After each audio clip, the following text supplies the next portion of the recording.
Hello, welcome to MTG Pro Tutor. I'm Sean Penrod, your host, and I'm very excited to dive into this M15 booster pack. Let's open it up and see what we get. Alright, so when I'm drafting, the first thing I do when I open my pack is I take out the marketing card, and I take out the land, and then I always look at the rare. Boom, we have Chief Engineer. It is a 1/3 for 2. Nice, that's not bad. Let's see what it says. Artifact spells you cast have convoked.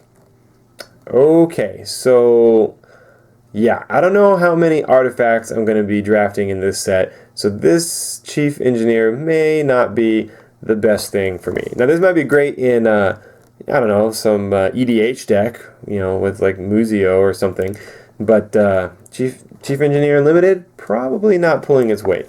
So let's set that aside, let's see what else this pack has to offer, and see what we'll first pick out of it. Divine Favor gives you 3 life and gives the enchanted creature +1/+3. It does grant power and toughness bonus, but it's easy to get 2 for 1 with enchantments, and so you want to keep that in mind and kind of be careful when you cast them. I like to pick the best enchantments, and this does not fall under the category of best enchantments. It's not terrible, but it's not the best. Nimbus of the Isles. So this is good. A 3/3 flying for 5 mana. That can really do some damage. That can really pull its weight. Foundry Street Denizen. A 1/1 for 1. And when another red creature enters the battlefield under your control, Foundry Street Denizen gets 1/0. So this is good in like Goblin decks. I've had this guy plus the Goblin Rabblemaster that makes goblins every attack step. So you play a red card, he gets +1/+1. On your attack step, you get a goblin, which gives him +1/+1. So then you get to swing with, you know, this guy who's a 3/1, and then a goblin, which is a 1/1, and maybe some other stuff. So I mean, he can really kind of build himself up, but definitely not first pick quality. Titanic Growth gives a creature +4/+4 for 1 and a green. Necromancer's Assistant, not first picking this guy either. He's a 3/1 for 3 mana. And when he comes to the battlefield, put the top 3 cards of your library into your graveyard.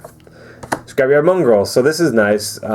This is really nice, actually. This is a good enough reason to try and include at least 1 artifact in your deck. Scrapyard Mongrel is a 3/3 for 4, which is nice.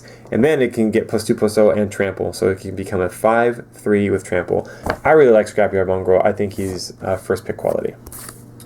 Selfless Cathar. Great 1-drop, especially for the role that he fills.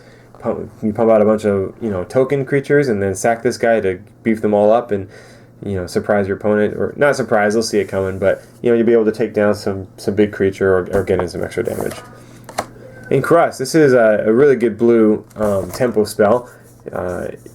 Your opponent taps a creature and then, you know, or an artifact or whatever, and boom, you encrust it, and now they can't untap with it and they can't use its abilities. So again, excellent blue tempo spell. Goblin Rough Rider, a 3/2 for 3 mana. It definitely fits the role of the aggressive 3-drop in a red deck. Pillar of Light, removal. I like it. It's exile target creature with toughness 4 or greater, not power 4 or greater. So do keep that in mind. Alright, Paragon of Open Graves. We like the Paragon. Sorry, I just couldn't help but peek. Especially if you're in one of those colors, the Paragons are great. So as soon as you identify that you're in one of the colors, if you see one of those Paragons come your way, unless there's another like clear, you know, pick above it, I would take them. They're a great 4-drop because they boost all your other colors. So Paragon is a good pick if you're in black. This one, the Eternal Wilds, is a good pick if you are in green. Alright, so here's a neat card. This one's kind of tricky. She has Hexproof. She's a 2/1 with Hexproof. Okay. Now, what you can do is until end of you can pay 4 mana. Until end of turn, Zathrid Slyblade loses Hexproof and gains First Strike and Death Touch. Alright? So, it's the attack step. She has Hexproof. Your opponent cannot target her. You attack with her. As long as you have 4 mana, if they block, you can pay 4 mana. She loses Hexproof, and you get to, you kill the blocker because they're going to block, and then you're going to deal damage first, and it has Death Touch. The creature dies. Boom, dead. However, she loses hexproof until the end of turn. So really, if you think about it, your opponent should only block if they have a trick up their sleeve. All right, if they want you to bring her out of hiding and then kill her, right?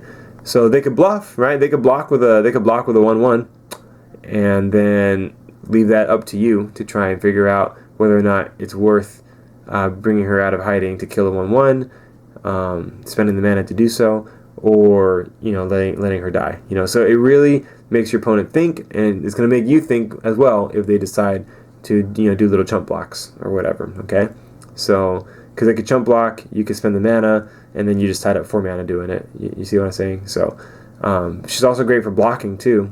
You can do it on your opponent's turn, so keep that in mind. So she's kind of fun. I like her. So I think I would first pick the Slyblade, because I don't really like our rare. It's not that good, I think, in limited. At least not in this set. The Paragons are great, but not first pick in my opinion. I do like taking removal though. So we have Pillar of Light here, and Crust. Scrapyard Mongrel is also good. So here's what we're going to do. My pick order would be Zathras Slyblade. Let's see, Nimbus of the Isle, Scrapyard Mongrel, and the Pillar of Light. So these are, in my opinion, what the 4 best ones are. In this order, actually. I would take the Slyblade, and then I'll take the Flying Creature, then I'll take the Mongrel, and then I'll take the Pillar of Light. So there you have it. That's what I think. What do you think? Leave a comment below. What do you think of Slyblade? What do you think of these other cards? Would you first pick something else in this pack? You saw the cards as we went through them, so what is your experience? Thanks so much for watching this video. You're awesome for taking the time to do so.